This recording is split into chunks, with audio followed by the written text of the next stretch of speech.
24 counting day magic June 4 ചൊവ്വാഴ്ച രാവിലെ 5 മണി മുതൽ. മൂന്നാറിൽ വീണ്ടും കടുവയുടെ ആക്രമണം. എസ്റ്റേറ്റിൽ മേയാൻ വിട്ട പശുവിനെ കടുവ ആക്രമിച്ചു കൊന്നു. ഇടുക്കിയിൽ നിന്ന് രാഹുൽ വിജയൻ ചേരുന്നു.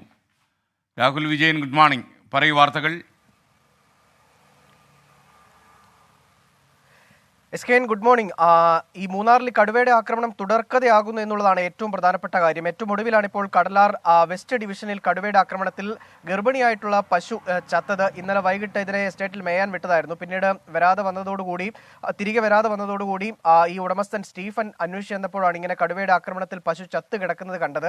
എന്തായാലും വലിയ തരത്തിലുള്ള ബുദ്ധിമുട്ട് ഈ തോട്ടം തൊഴിലാളികൾക്ക് ഈ കടുവയുടെ സാന്നിധ്യം ഈ എസ്റ്റേറ്റ് മേഖലകളിൽ ഉള്ളതുകൊണ്ട് നേരിടുന്നു എന്നുള്ളതാണ് ഏറ്റവും പ്രധാനപ്പെട്ട കാര്യം. വനംവകുപ്പിന്റെ ഇടപെടൽ നടത്തുന്നുണ്ട്. പക്ഷേ ഈ കടുവയെ എങ്ങനെ പിടികൂടാൻ കഴിയുമെന്നുള്ള കാര്യത്തിൽ ഇപ്പോഴും ഒരു വ്യക്തമായ ഉത്തരം വനംവകുപ്പ് നൽകിയിട്ടുമില്ല. മാത്രമല്ല, ഈ മൂന്നാർ മേഖലയിലെ പാൽ സൊസൈറ്റികളിൽ പാലിന്റെ അളവ് അല്ലെങ്കിൽ പാല് അളക്കുന്നതിന്റെ അളവ് ഒരുപാട് കുറഞ്ഞിട്ടുണ്ട് എന്ന് അവിടുത്തെ ഈ പാൽ സൊസൈറ്റിയിലെ ആളുകളും പറയുന്നുണ്ട്. ഈ കടുവയുടെ ആക്രമണത്തിൽ ഒരുപാട് പശുക്കൾ കഴിഞ്ഞ ഒരു വർഷത്തിനിടെ ഏകദേശം 100 പശുക്കൾ കടുവയുടെ ആക്രമണത്തിൽ ചത്തിട്ടുണ്ട് എന്നുള്ളതാണ് കണക്ക്. അതുകൊണ്ട് തന്നെ വലിയ തരത്തിലുള്ള ബുദ്ധിമുട്ട് ആ മേഖലയിൽ ഈ പശു കർഷകരും നേരിടുന്നുണ്ട് എന്നുള്ളതാണ് ഏറ്റവും പ്രധാനപ്പെട്ട കാര്യം. എന്തായാലും ഇതിനൊരു ശാശ്വത പരിഹാരം അടിയന്തരമായി വേണ്ടതാണ്.